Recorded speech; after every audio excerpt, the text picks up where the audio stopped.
Today we have a family on with RTD, which is Riboflavin Transporter Deficiency. So we have the mother, Patricia, here, and we have Brayden and Bryce, which are both of her sons. So we're going to talk to them about this disorder and learn a little bit more. So thank you so much for tuning in, and welcome to the show, guys.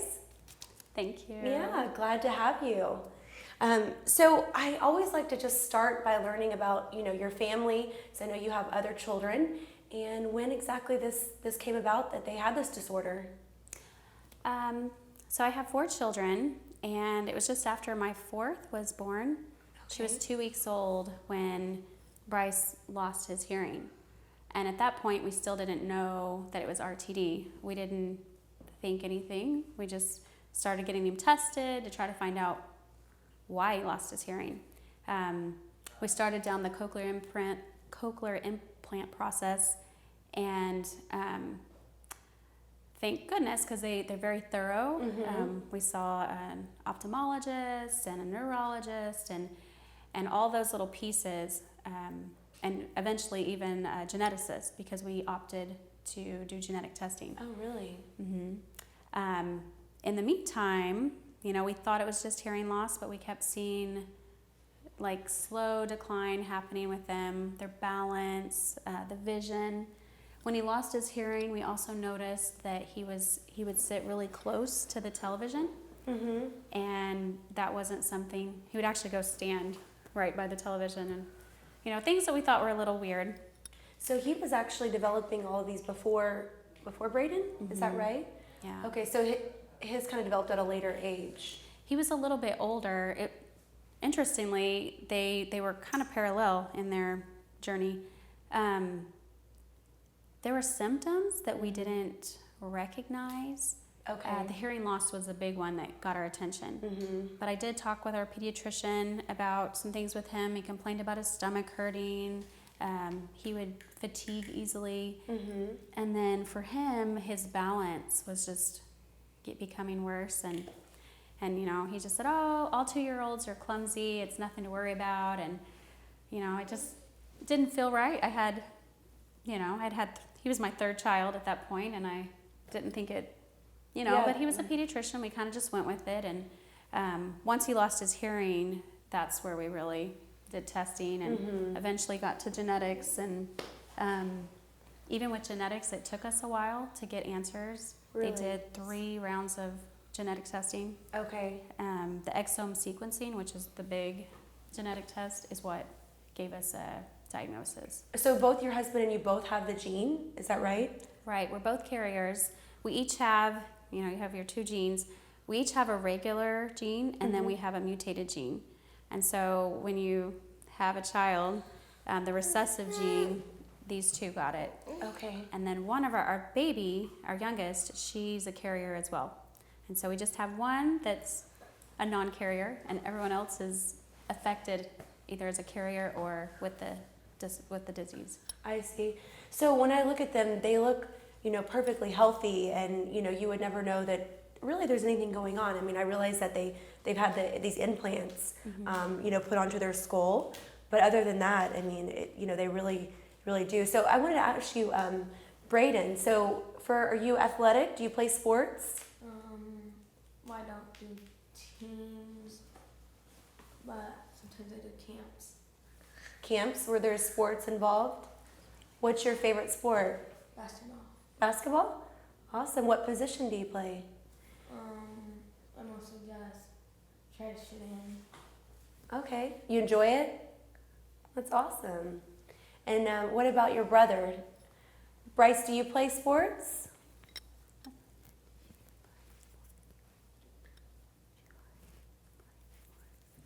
Mm-hmm. Yeah. Which one does he like? What do you like?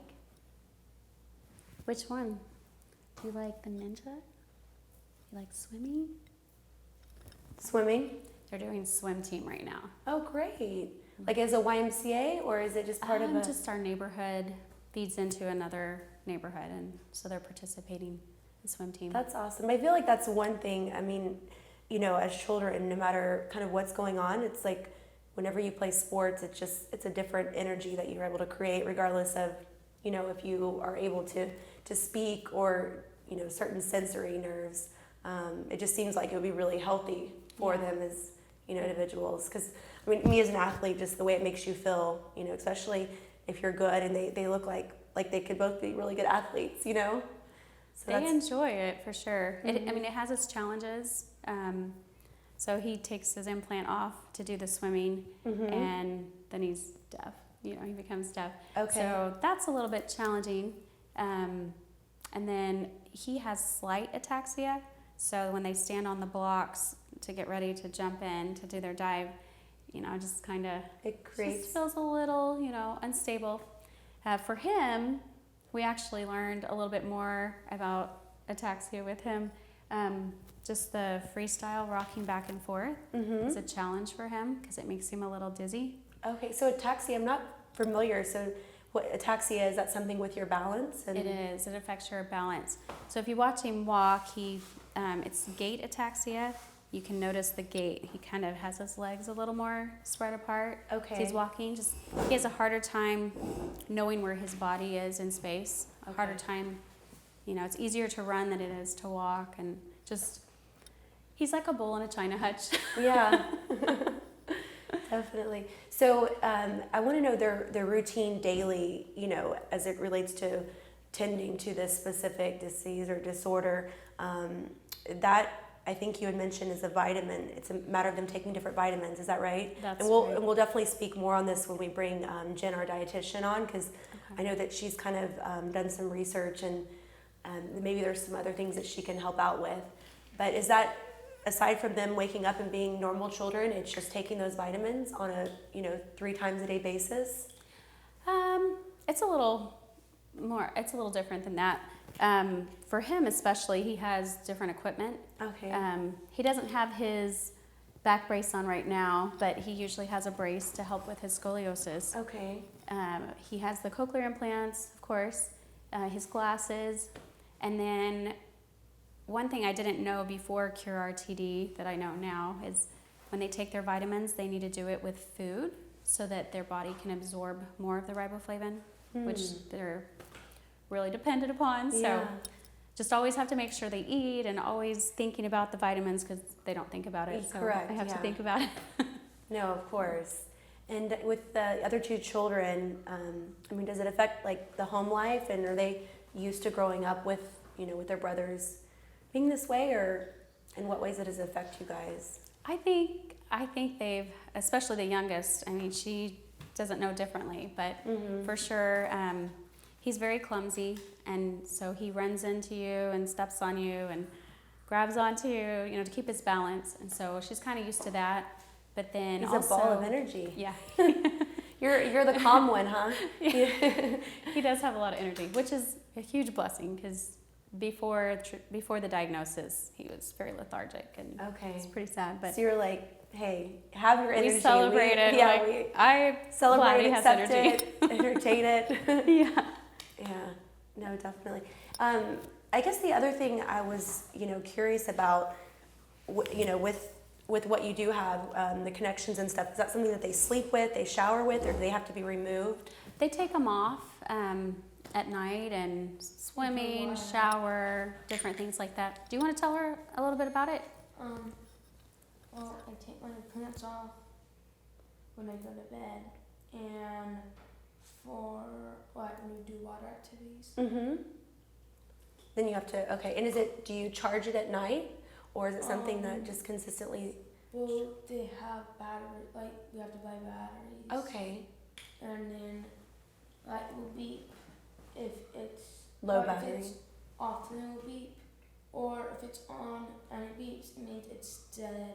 So Okay. then if it falls off, then it will double beep for the whole time, and then you have to change the battery. Okay. So when you're not wearing that, are you able to hear me at all, or just more hear see my lips moving and? I can kind of hear depending on how loud. Okay. But not a lot. Not near as well as when you put that on. It really helps. And do you continue to, as far as your hearing, or is it kind of staying stagnant, or do you feel like you've lost more hearing as you've gotten older? Well, I had a test where this year went down and then went back up. Oh, good. Just kind of Yeah. straight. I guess that's a good sign if it went back up, you know.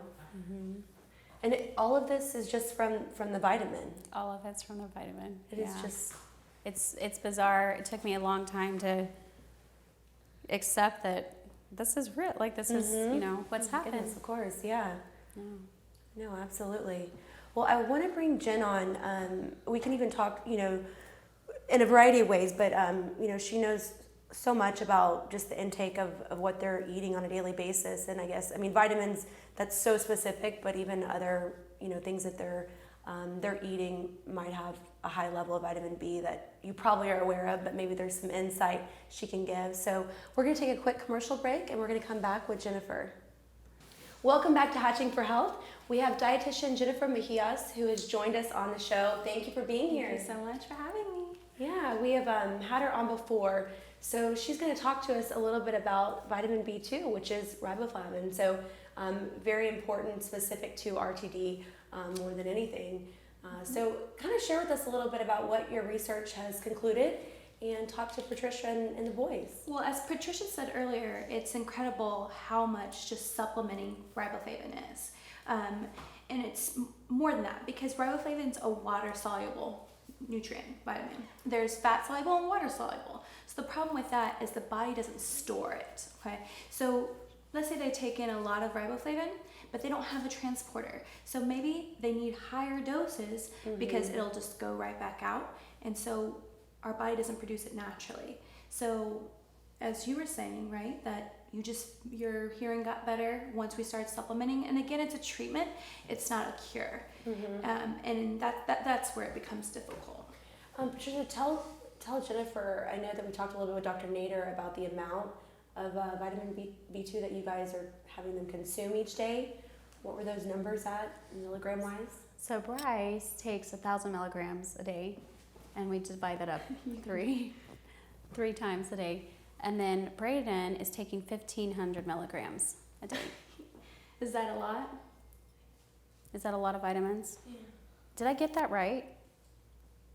Are you at 1,500 or? That's quite a difference between the two of y'all. No, I thought it was 30. I thought What it are you was 30 taking? and he was 15. Because each one is 5. Oh, are you taking 30? Are you taking 3,000 milligrams? Wow. I might have it confused. So Might that go up double the amount. I mean, 12, 8. Yeah, I mean that seems like a lot, but maybe So- it increases that much. Initially with their diagnosis, the geneticist had them on the exact same amount. And I thought that was a little odd because they're not exactly the same. They're years apart and different weights and sizes. And so that was another nice thing about Cure RTD. We found out that both of them were not on enough B2. Even though they're taking extremely high doses, they needed more. So. There's no, it doesn't, like it does for us, it supplements our lifestyle. They're trying to replenish, but it's more than just replenishment because there's not the transporter that brings it to the cells. So we have to kind of overwhelm the cells to hopefully bring in as much as we can. And that's where it becomes difficult. Because riboflavin, the things with micronutrients, so all your vitamins and minerals, is we forget that if we're deficient in any one of them, it takes a huge toll because it is a domino effect. For example, riboflavin helps tryptophan, which helps convert to niacin, and that's in B3. So again, that's all about energy production. It has a lot to do with tissue repair. So a lot of people who are deficient in riboflavin tend to have neurological issues, the gait issues, and then a lot also deal with cuts in their lips. They have skin issues, mouth sores because their DNA is not able to be repaired, and then even red blood cells are affected. It goes so far as to helping with B6, vitamin B6, again affecting iron, folate. All of that is played into just this one vitamin. So sometimes whenever you feel like you're having symptoms and you just don't understand why, you might just very well be deficient in just one vitamin. And just getting the importance of getting, tested, even if it Absolutely. ends up being specific to a vitamin deficiency. In your case, learning, that they had RTD, before those tests began, you had no idea, especially it being, 1 in a million children get diagnosed. You were even talking about, in Houston, you guys were the first family diagnosed at Texas Children's Hospital, and there was a Dallas family. Tell me briefly about that. There was a Dallas family. How did you connect with knowing that daughter had it? Well, Cure RTD, the mom is actually the president of Cure RTD, and her daughter, her second daughter, started having just weird things happening. She got to where, sometimes it'll affect their hands, their arms. She got to where she couldn't feed herself and just started, the slow decline. So they were searching for answers, grasping at straws, and then her mother saw a program on Good Morning America and told her, you need to watch this. I think this is what she has. And so, she was really skeptical, as you can, imagine, because she just was kind of at that point where they didn't know what to do. And so the dad actually watched it and he said, I think this is what she has. And so they went ahead and tested her, and sure enough, isn't that something? RTD. And it was, obviously Good Morning America, there's America's watching it. You're So right. the amount of people that connected incredible. to, and I was, telling Patricia, Jim, before you stepped on, just, this is, right now it's a show that's just on social media, but you just never know who might see it. Just this one is person, something that you need to help you need to one. diagnose immediately. Dr. Nader, who had spoken about the fact that children could die within 1 year. That's so scary. Yes. So you guys are probably the most rare disorder that I've had on the show yet. So I'm like so thankful that you connected, because I feel like it's going to help another family, another child, and even the relationships that we can maybe bring to them on helping their symptoms. Even with Dr. Nader's brother, I'm real curious to learn exactly what he's going to do, but that's really good to know. Tell me, Jen, about the other, just like food in general, because apparently these supplements of B vitamins are supposed to kind of be like, make sure you do this 3 times a day, consuming this specific amount, but are other foods even, of course they're important, but where does that importance lie, like on having other foods with vitamin B? It still could be difficult to get enough with your food because it's in a lot of foods. It actually is hard to be deficient unless you are vegan, because it's in a lot of organ meats. Liver is high in it, but who actually eats liver anymore? Yeah. Do you eat liver? No. Not particular. I don't either. And then dairy products. So you have your cottage cheese, your milk, and then obviously your leafy greens. So, do you love your vegetables? Be honest. If he does, then that's awesome. Do you like vegetables? Yeah. Some. Yeah. Oh, yeah. So it really, they're pretty common. These aren't foods that you can't get unless you have a restricted diet. Yeah.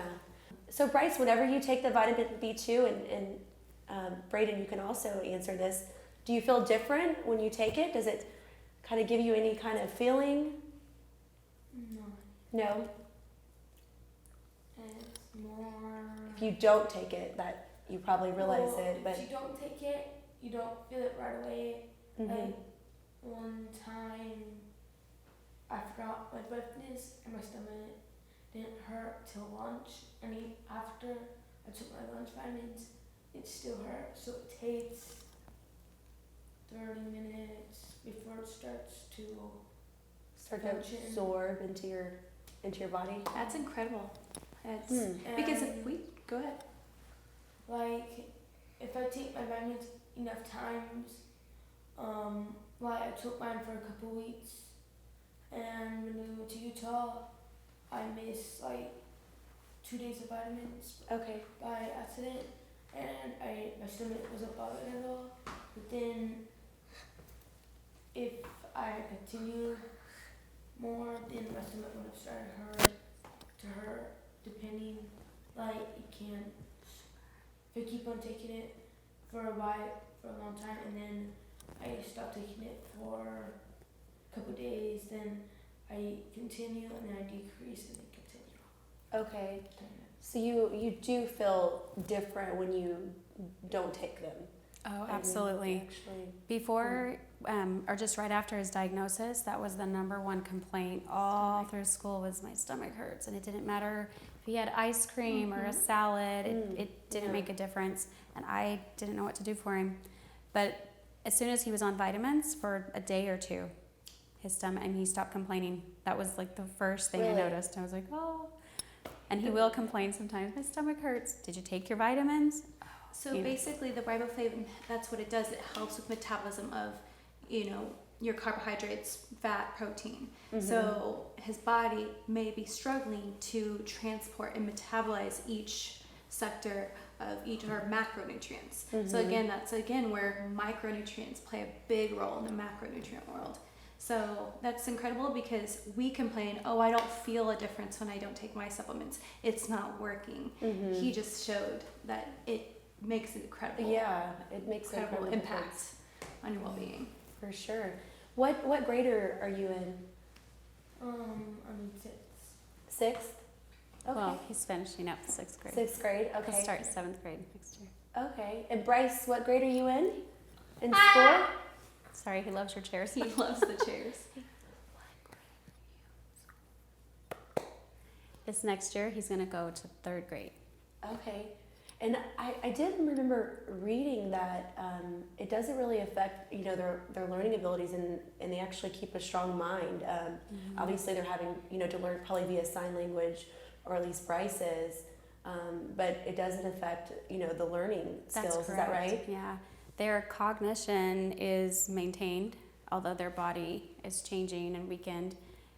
For him, he's we always felt that like he's smart, he's cognitive, but he does have some language delay because he lost that when he lost the ability to hear. So he's making progress, slowly, but very bright boy. So they're both very in line with tactile. Yeah. He's considered deafblind. He has low vision.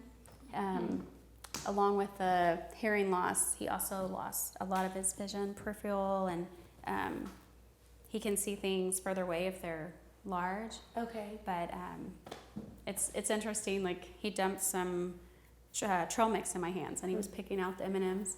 So the bright colors stood out, but then there was a chocolate one, and he thought it was a raisin, so I got to eat it. So little things like that he misses. But Yeah. That's cute. Are they in the grade that they're specific to their age right now? they are. Okay.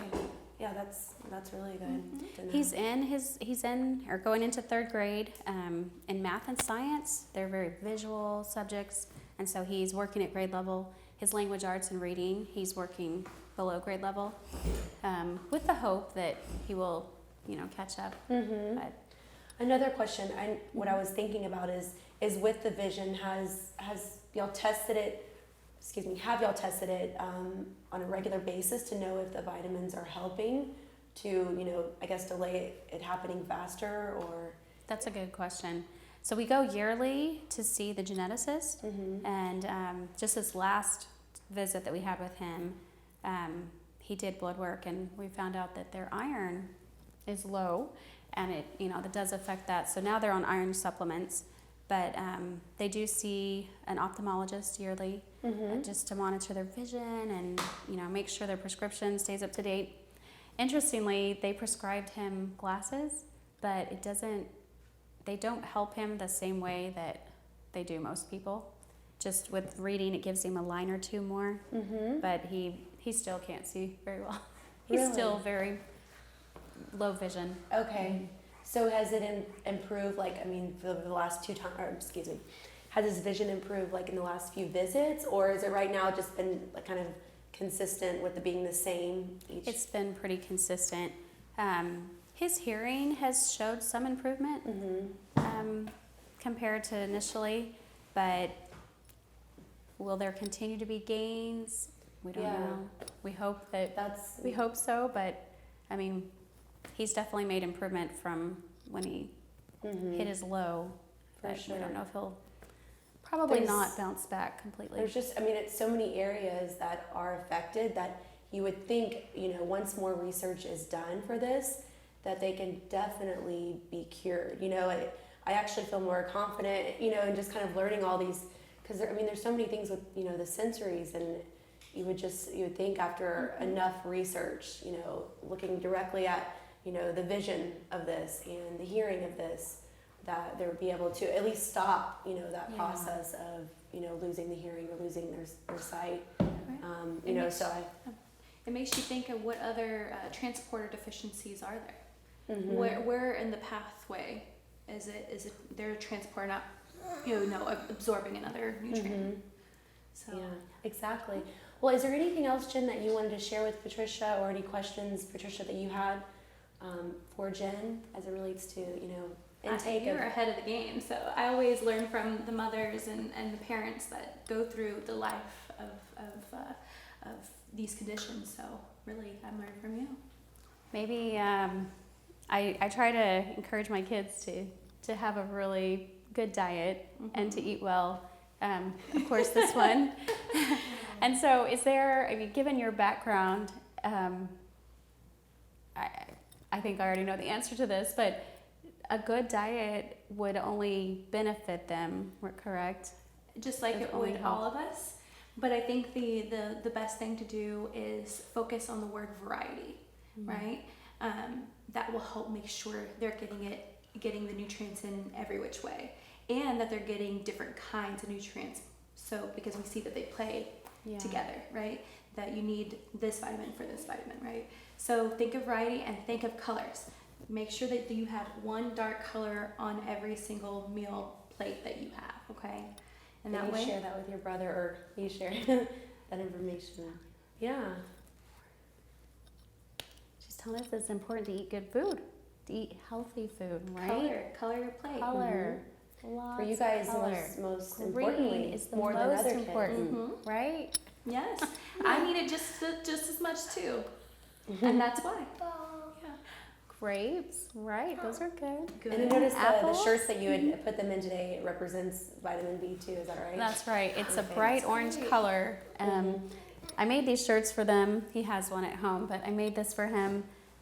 We had just found out about the Cure RTD back in November, and so we made this little shirt. They participate in ninja classes, and so this is a little Thanksgiving turkey, RTD turkey, and it's Show it to the camera. here you go. Let's show him your shirt. Turn around. Turn around. So it's actually on November 15th is RTD Awareness Day, and so both of these boys are warriors to face what they've faced, and just every day taking those vitamins and just yeah. So look, you want I a only teacher? know R. Teacher R.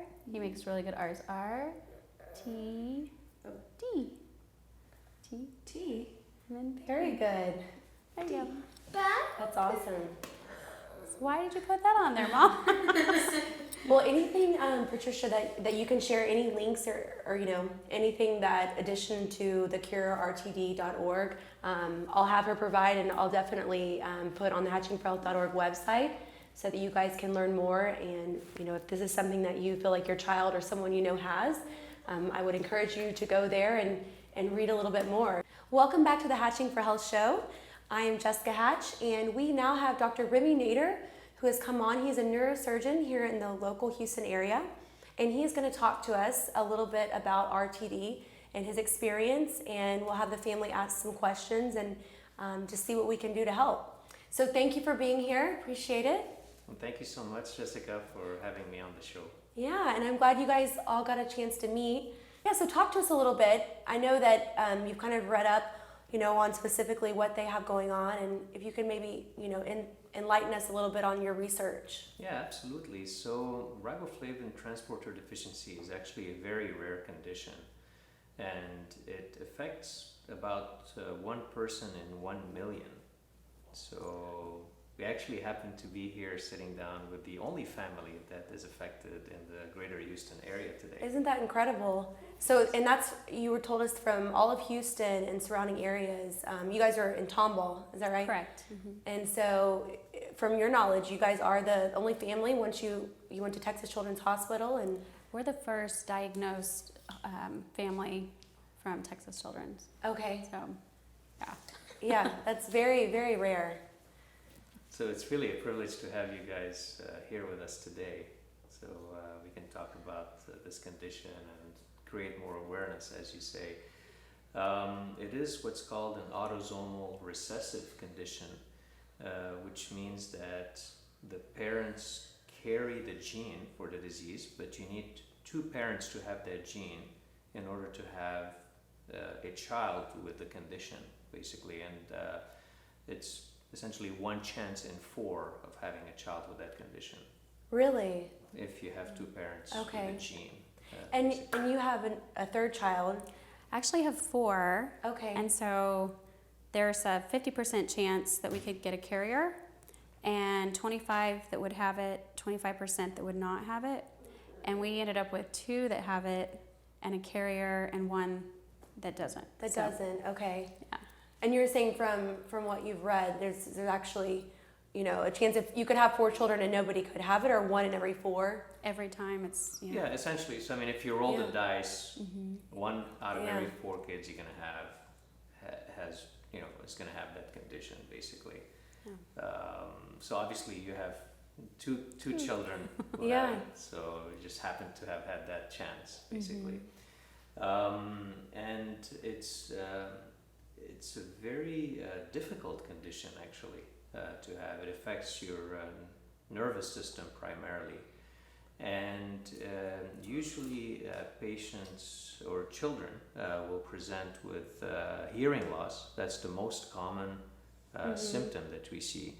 But also loss of vision is another common one, and trouble with the nerves that are coming out from your brainstem, what's called the bulbar palsy, as we describe it in our medical jargon, so to speak. Like trouble with your speech, with your swallowing, trouble with your balance and your coordination. So all these things are coming kind of right at the base of your brain. And so it affects both your motor system and your sensory system, basically. Wow, and that's kind of what we were speaking on before. So what all has it affected on the both of them? both boys. Brayden is a little more mild than Bryce. Bryce was younger when the onset of symptoms started with him, and Brayden was a little bit older, but almost parallel to each other. It was kind of interesting. Really? Ataxia, the balance, was kind of one of the first symptoms we noticed. He complained sometimes of just, being tired. Mm-hmm. He was very athletic and, as a very young boy. And then the big thing that really sent us to genetics was the hearing loss. For him, he had just turned 3, and Brayden was just finishing up 1st grade when the nurse called and said, his hearing test isn't normal. I said, well, have you done this test before? And she said, we did earlier in the year and it was fine. So you might just want to get him tested, and that kind of sent us on the path for him as well. So Goodness. And what's the age? So you have So Brayden, you want to tell her how old you are? I'm 12. It's 12. 12? Okay. And how old are you? And Bryce, how old are you? He's 8. 8. Okay. Yeah. So you guys are going to kind of be, one's going to be coming out of elementary and the other's entering in, and then high school. You've got that 4-year gap. Yeah. He's 12, right? Oh, don't tell him my age. I actually have not treated patients with the condition, but I've read about it. I've looked at some medical literature and journals to try to understand it a little bit better, because it's such a rare condition. Now, the funny thing is that riboflavin, or the R, is actually nothing but vitamin B2. So it's in any supplements or multivitamin pill that you take, like those daily vitamins that we take. So it's a very common vitamin, Yeah. basically. And so essentially what happens is in the condition where part of this vitamin integrates into your cell, and at the molecular level, at the cellular level, also helps with your mitochondria to produce energy for your cells. Well, part of that mechanism is basically dysfunctional, and that's why we see all these manifestations. So the treatment is actually to take that vitamin, to take vitamin B2 or riboflavin on a daily basis and multiple times a day. Patricia, that's what you were emailing, like the treatment right now. It's being sure that they take those supplements daily, and that's pretty much one of the only things to sustain what's going on. Is that right? That's right. There is a treatment for it. It's not a cure. It kind of slows the progression. B2, and it's not just, we get B2 and our riboflavins in our food, different ways to get it. But for them, if you get 100 milligram capsule, it'll say it's 1,000 times like your daily recommended dose. And for them, he has to take 1,500 milligrams a day, and he takes 1,000 milligrams a day. Oh, man. And so we divide it up. Your body can only absorb so much, so we have to divide it up 3 times a day with some other vitamins as well. Okay. So that total that gives him 1,500 and him 1,000 is split up into 3 different intakes of it each day. Okay. And it's in a pill form. It's in a pill form, yeah. We have to get it compounded because otherwise that's a lot of 100 milligram vitamins to For go sure. to them. So it's a little easier. Yeah. So I'm sure y'all talked a little bit in the waiting room about what they have attached. Is that something that is helping with what exactly? Just so I know that you actually talked about the potential of your brother, who's also a doctor, being introduced to helping them with maybe an implant option of that. Yeah, absolutely. So, I have a brother. His name is Remi Nader. He's a neuro-otologist, and essentially that's what he does for a living. So what you see here, the interesting device that's attached to his head with a little wire, it's essentially an attachment to what's called a cochlear implant. Okay. So the cochlea is it's part of your inner ear inside your skull, and essentially it conducts the sounds through the nervous system through the cochlear nerve back to your brain, so your brain can interpret these sounds. Okay. So once those nerves are affected, we can put an implant in to either magnify the sound or find a different way to get the information to the brain. And that's what we see the connection there, basically. Very interesting. So he has 2, is that right? He has 2. So Bryce, we got his first implant pretty quickly, and then we implanted Brayden next, and we didn't know if it was going to be successful. Okay. They have auditory neuropathy, so kind of like a loose wire. Their auditory nerve, because of the damage from this disorder, this disease, their auditory nerve has been damaged. And so it was kind of we'll see what happens. We didn't see a lot of benefit after we had implanted the second time. And so we decided not to implant his other ear. And it was post-diagnosis that he actually started getting better benefit, because initially Brayden wasn't getting good benefit from his. Bryce has some benefit, more like he could hear birds. The other day he was hearing birds, but speech isn't something he gets a lot of benefit. But Brayden, with his implant, it makes him more hard of hearing. Okay. Both have profound hearing loss otherwise. So they're helping for them to be able to hear better as well as deliver speech. Is that, or it's just affecting? They kind of work together depending on because he has better hearing with the cochlear implant, and because he was older, he already had speech, whereas he was younger, he kind of lost what he had, and just doesn't receive as much benefit because his is more severe. Okay. I wanted to bring up a little bit of what I read is this disorder, it can actually take someone's life at a younger age, based on all the different symptoms and things that occur. Can you talk a little bit about that and what maybe they're currently doing and, what they can continue to do to help that life expectancy? Yes, so RTD is, if it's not treated, is a fatal disease. Your average life expectancy, if somebody doesn't get treatment, is about a year or so. And very few people have lived past 10 years without treatment. Wow. So it has been very difficult to diagnose, and that's why it's very good to have more awareness, because if we do treat it, it can significantly impact and increase life expectancy, and it can reduce the symptoms that people with RTD have, even maybe reverse some of the symptoms actually. Yeah, and what age was it again that you learned they had this disorder?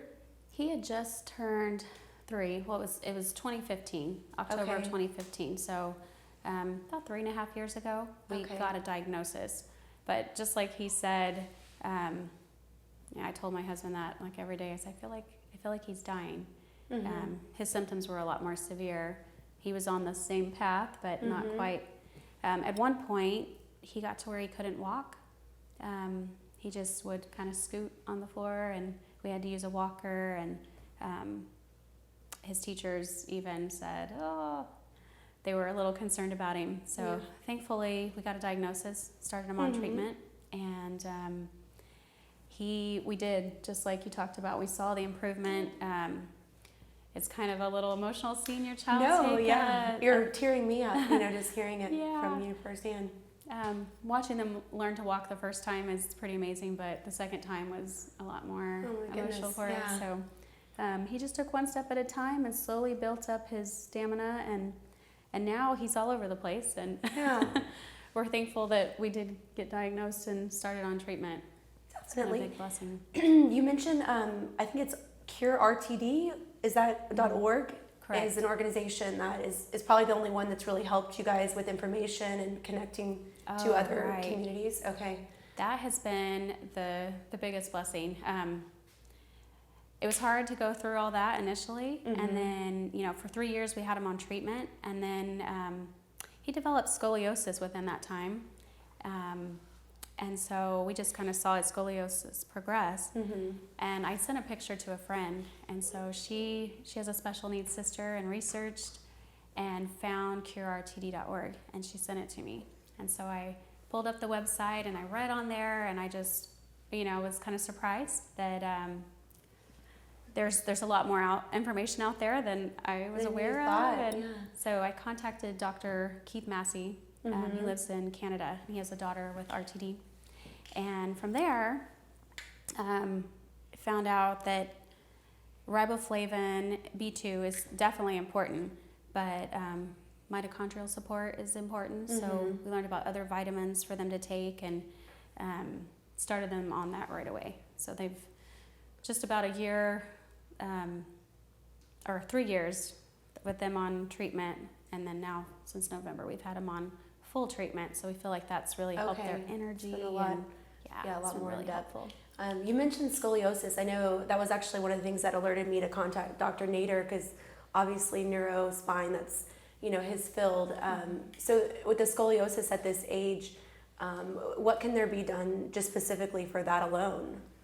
Well, in general, when you have scoliosis in children, you try to adjust it or prevent it from getting worse with bracing, posture, exercises, those kind of treatments, so more conservative treatments. And then hopefully as they get older, as they grow up, it gets less and less severe, basically. Very rarely do we operate on that, actually, unless it's really affecting other aspects of their lives. Okay. Specifically in RTD, obviously we don't have enough numbers to to provide some data, but in general, that's how we would treat it. Okay.